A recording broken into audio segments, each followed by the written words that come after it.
Hello friends, welcome to my YouTube channel. आज हम देखेंगे केस स्टडी ऑन डिप्रेशन। तो सबसे पहले केस स्टडी में स्टूडेंट डाटा लिखा जाता है जो केस स्टडी प्रेजेंट करने वाला है। तो जैसे name of student, class, date of care started, date of care ended, number of case study और एरिया ऑफ केस स्टडी। उसके बाद बायोडाटा लिखा जाता है पेशेंट का, जिसमें name of patient, age, sex, occupation, religion, ward address, doctor incharge and diagnosis लिखा जाता है। फिर चीफ कंप्लेंट लिखी जाती है कि क्या क्या चीफ कंप्लेंट्स है जो कि काफ़ी टाइम से उसको हो रही है, जैसे हेडेक, इंसोम्निया, डिप्रेस्ड मूड। उसके बाद हिस्ट्री ऑफ इलनेस लिखा जाता है, जिसमें present medical history, past psychiatric history, past medical history, past surgical history. ठीक है। उसके बाद फैमिली हिस्ट्री लिखी जाती है, जिसमें नेम ऑफ फैमिली मेम्बर्स, उनकी एज, उनका sex, religion, relation, occupation and health status लिखा जाता है। उसके बाद फैमिली ट्री बनाया जाता है। जैसे कि सबको पता है, मेल को हम बॉक्स से डिनोट करते हैं, फीमेल को हम सर्किल से डिनोट करते हैं, और अगर पेशेंट है तो उस पर हम लाइंस मार्क कर देते हैं। इस तरह से बनाई जाती है। उसके बाद हम सोशो इकोनॉमिक स्टेटस लिखते हैं, जैसे कि उनकी monthly income, type of house, electricity, water and toilet inside है या आउटसाइड। फिर अब ये मेंटल हेल्थ की डिजीज़ है, तो इसमें हम क्या करेंगे, mental health status examination check करेंगे, जिसमें जनरल अपीयरेंस देखेंगे, फेशियल एक्सप्रेशंस देखेंगे, लेवल ऑफ ग्रूमिंग देखेंगे, जो जो भी हम जनरली देख सकते हैं वो सब कुछ देखेंगे, जैसे कि बिहेवियर देखेंगे। उसके बाद हम उसका स्पीच बोलने का क्या तरीका है, किस तरह से वो बोलता है। फिर उसका मूड देखेंगे कि मूड सब्जेक्टिव कैसा है, ऑब्जेक्टिव कैसा है, थॉट्स कैसे हैं, बातें किस तरह की कर रहा है। ठीक है। उसके कॉग्निटिव फंक्शन किस तरह के हैं, इनसाइट्स कैसी हैं उसकी।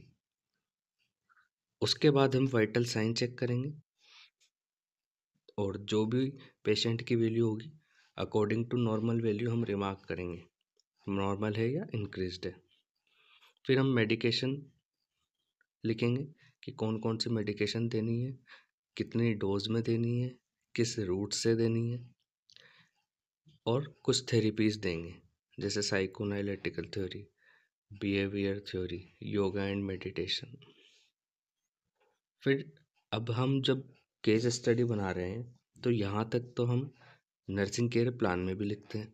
तो केस स्टडी में क्या नया है, केस स्टडी में जो डिजीज़ हो रही है पेशेंट को, उसकी डिजीज़ कंडीशंस लिखते हैं, जैसे कि उसकी definition, etiology, risk factor, sign and symptoms, diagnosis, treatment, nursing interventions, ये सब कुछ लिखते हैं। तो जैसे कि हमारी जो डिजीज़ है वो है शिजोफ्रेनिया, नहीं डिप्रेशन, सॉरी, डिप्रेशन है। तो डिप्रेशन की डेफिनेशन लिखेंगे, उसके बाद ईटियोलॉजी लिखेंगे, उसके बाद साइन एंड सिम्टम्स लिखेंगे। अगर आपको वीडियो थोड़ी ब्लर नज़र आ रही है तो आप इसको क्वालिटी को इंक्रीज़ कर लीजिएगा, आपको क्लियर समझ में आएगा। फिर साइन एंड सिम्टम्स लिखेंगे, देन साइन एंड सिम्टम्स के बारे में भी लिखेंगे, जैसे माइल्ड डिप्रेशन है, साइकोमोटर रिटार्डेशन है ना, तो क्यों है, कैसे है, एक्यूट एंड सीवियर डिप्रेशन है, डिप्रेसिव पुअर है। और फिर हम लिखेंगे डायग्नोसिस, कि डायग्नोसिस क्या देंगे। आप वीडियो को पॉज करके लिख लीजिएगा। फिर हम नर्सिंग डायग्नोसिस लिखेंगे, क्योंकि नर्सिंग केयर प्लान भी बनाना है, तो हमने 4 डायग्नोसिस लिखे हैं। एक ये, risk for suicide related to feeling of hopelessness and depressed mood. Second है disturb thought process related to depression. Third है hopelessness related to depressed cognitive functions, thinking and decision making. Fourth है self care deficit related to depressed mood. इसमें थोड़ी numbering की mistake है, वो सही कर लीजिएगा, बाकी ये 4 है। तो सबसे पहला जो हमारा डायग्नोसिस था, risk for suicide related to feeling of hopelessness and depressed mood, उसके बिहाफ पर हम सब्जेक्टिव डाटा लिखेंगे, कि पेशेंट्स के रिलेटिव या पेशेंट्स के मेंबर, वैसे तो इसमें पेशेंट्स के रिलेटिव ही बोलेंगे जो उनको लेके आए हैं, क्योंकि डिप्रेशन में है पेशेंट तो। और हम क्या ऑब्जर्व करेंगे वो लिखना है।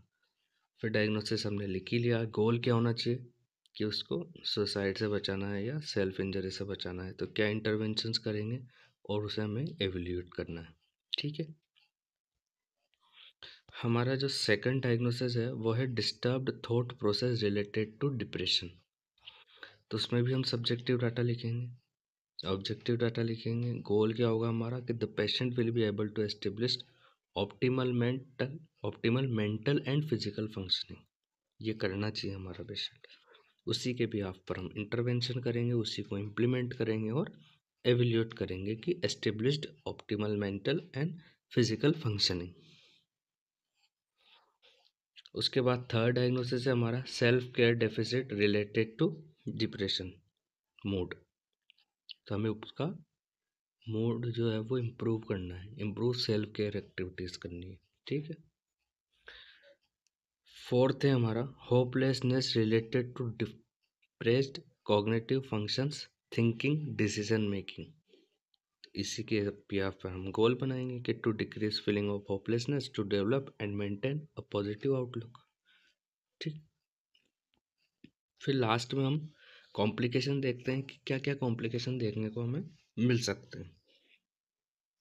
फिर हम पेशेंट को हेल्थ एजुकेशन देंगे related to disease condition, sign and symptoms, और उसकी जो फैमिली मेम्बर्स हैं उन्हें भी बताएंगे कि किस तरह से आपको इनकी केयर करनी है। तो ये था हमारा केस स्टडी ऑन डिप्रेशन। अगर आपको वीडियो अच्छी लगी हो तो वीडियो को लाइक करें, चैनल को सब्सक्राइब करें, और अगर आपको कुछ समझ नहीं आया है तो आप मुझे कमेंट करके पूछ सकते हैं। Thank you so much for watching my video.